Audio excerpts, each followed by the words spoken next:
A doutora e professora Heloísa Vespoli é também chefe de serviço do Centro de Avaliação em Mastologia do Hospital das Clínicas da Unesp em Botucatu.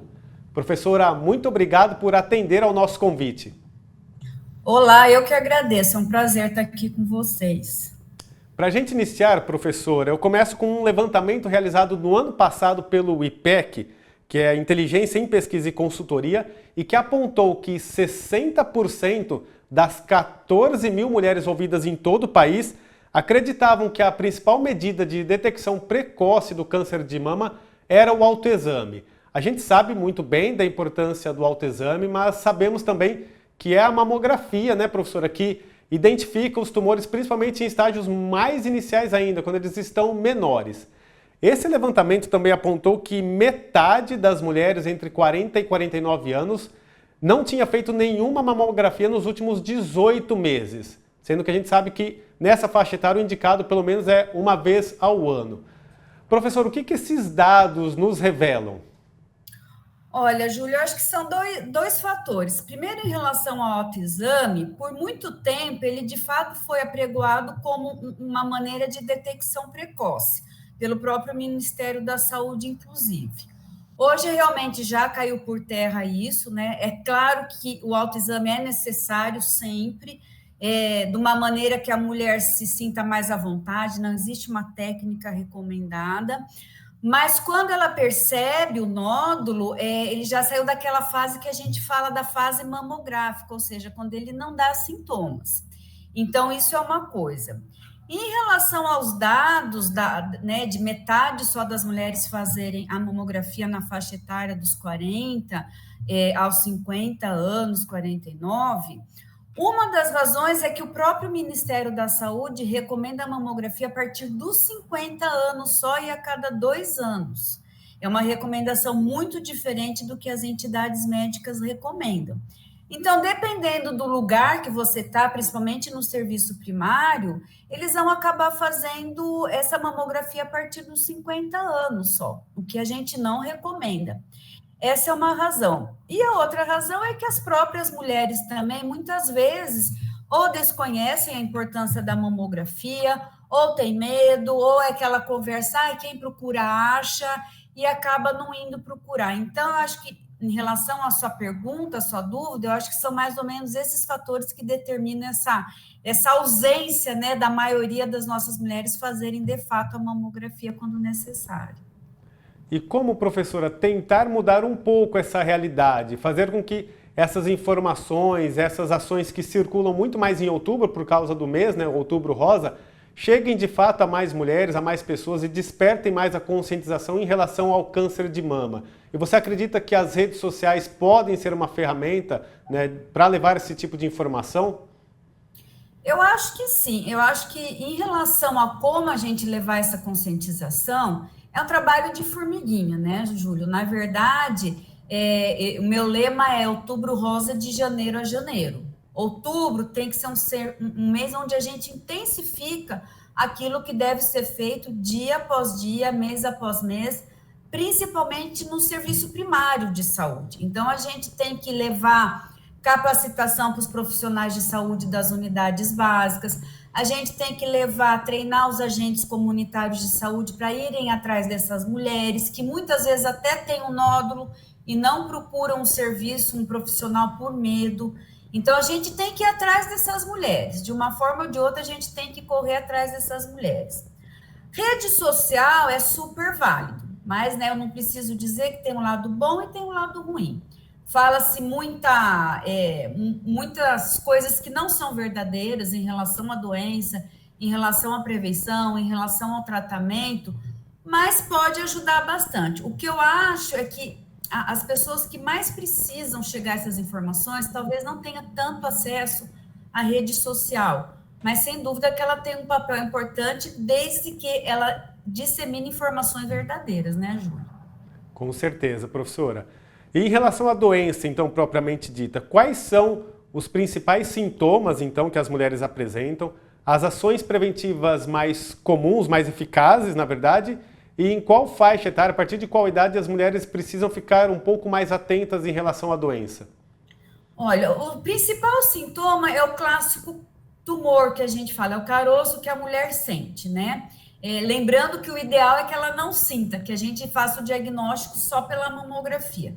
Mas o caroço é o mais comum, pode sair secreção pelo mamilo, sanguinolenta, às vezes pode ter uma inversão do mamilo, às vezes a mama ela pode ter um aspecto inflamado, pode mudar o tamanho, uma mama em relação à outra, mas em doenças benignas todos esses sintomas também ocorrem, então isso é importante que as mulheres tenham esse conhecimento. Todos os sintomas, esses que eu falei, que ocorrem, que podem ser por câncer de mama, ocorrem em doenças benignas também. Então, a mensagem é que elas não tenham medo de procurar o profissional caso ela tenha algum desses sintomas. Aí você perguntou da forma de prevenção, né? É importante a gente falar que existem duas formas de prevenção, principalmente, que é a forma primária de prevenção, que é evitar o aparecimento da doença, e a prevenção secundária, que é o diagnóstico precoce da doença. Como o câncer, a causa do câncer de mama é multifatorial, tem vários fatores de riscos que podem aumentar a incidência e outros que a gente não conhece, a prevenção primária, que é evitar a doença, ela não é tão fácil, mas ela pode ser feita e eficaz, mulher se cuidando, hábitos saudáveis de vida, mantendo um peso adequado no decorrer da vida. Então, hoje a obesidade é um fator de risco para câncer de mama. Atividade física é importante, evitar o uso diário de bebida alcoólica, evitar sedentarismo. Essas formas podem ser feitas como uma prevenção e uma forma de evitar o aparecimento da doença. Existe o câncer de mama hereditário, mas não é a maioria dos casos, isso é importante, porque as mulheres têm uma falsa ideia de que não precisam se cuidar porque na família ninguém teve câncer de mama e na maioria das vezes não está associado à hereditariedade, então isso é importante. E finalmente a prevenção secundária, que é principalmente o que a gente busca, que é o diagnóstico precoce, que são de duas formas, principalmente, sem dúvida a mamografia que tem a capacidade de detectar o nódulo quando ele ainda não é palpável, e o recomendado por nós médicos é a partir dos 40 anos, uma vez por ano, e também o exame clínico das mamas, né? Muito importante, não basta só fazer a mamografia, a mulher precisa exigir do profissional da saúde o exame clínico das mamas também, porque às vezes a mamografia ela não acerta em 100% das vezes, e o exame clínico nesse caso é fundamental também. A mamografia, professora, ela é indicada a partir de que idade? A partir dos 40 anos, uma vez por ano, para qualquer mulher sem nenhum fator de risco. Essa é a nossa recomendação, tá, Júlio? Eu acho importante frisar, que eu já falei para vocês, que o Ministério da Saúde tem uma outra recomendação. Eles recomendam a partir dos 50 e cada 2 anos. Então, é uma diferença muito grande de recomendação. Aí as pessoas me perguntam, mas afinal, o que a mulher deve seguir? Sempre que possível, anual a partir dos 40 anos. Essa é a mensagem principal, tá bom? Tá, joia. E em relação, professora, a aspectos emocionais, existem hoje alguns estudos ou pesquisas que indicam que esses fatores emocionais também podem influenciar o aparecimento de um câncer de mama? Olha, não existe trabalhos que fatores emocionais causem o câncer de mama, mas a gente observa que o fator emocional ele pode predispor ao crescimento de uma doença que ela talvez não fosse se tornar clinicamente perceptível, mulheres, né, que o emocional não fica muito bom, e que já não tem um emocional muito bom, independente de terem a doença ou não, que já não é uma situação fácil, às vezes pode sim piorar talvez o prognóstico, mas não dá para afirmar hoje, com os conhecimentos atuais, que o fator emocional cause o câncer. Ele pode ajudar no aparecimento, mas não que cause. E em relação ao tratamento, professora, como que ele é feito atualmente e em quais casos a mastectomia, né, que é a cirurgia de retirada da mama, é indicada? Olha, uma das coisas que evoluiu muito no decorrer desses anos foi o tratamento do câncer de mama. Tanto o tratamento sistêmico, mas principalmente o tratamento cirúrgico. Há muitos anos atrás, a mulher com câncer de mama era sinônimo de mastectomia, de retirar a mama. Hoje não é mais assim. Hoje é um tratamento extremamente individualizado. Então, tem situações que a mulher vai precisar tirar a mama? Tem. Mas sempre que a gente pode evitar, a gente já não tira mais a mama. Então, faz uma cirurgia conservadora. A depender, se precisar tirar a mama, às vezes hoje já consegue se oferecer uma reconstrução, muitas vezes imediata, né, na hora que tira a mama, outras vezes por diversas situações, essa reconstrução ela pode ser feita numa fase mais tardia.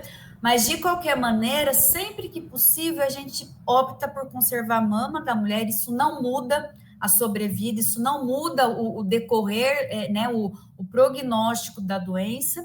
E existem outros fatores, né, que a gente chama de moleculares, que também determinam o tipo de tratamento.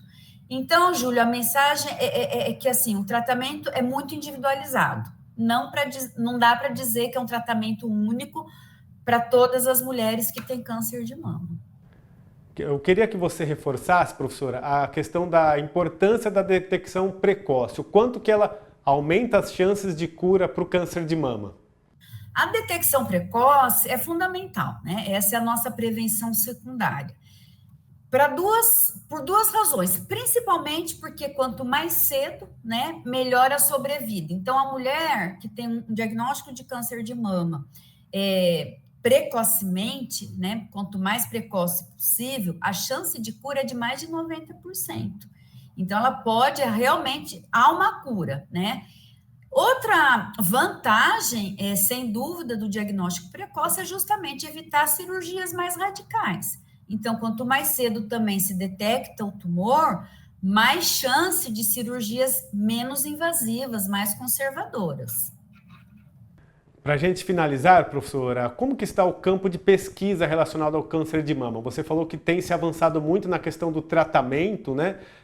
Que outras questões que estão sendo abordadas dentro da área acadêmica relacionada à doença? Olha, hoje existem tratamento sistêmico, né, que é a famosa quimioterapia. Hoje já é uma realidade tratamentos imunoterápicos para determinados tipos de câncer de mama, porque existem vários tipos.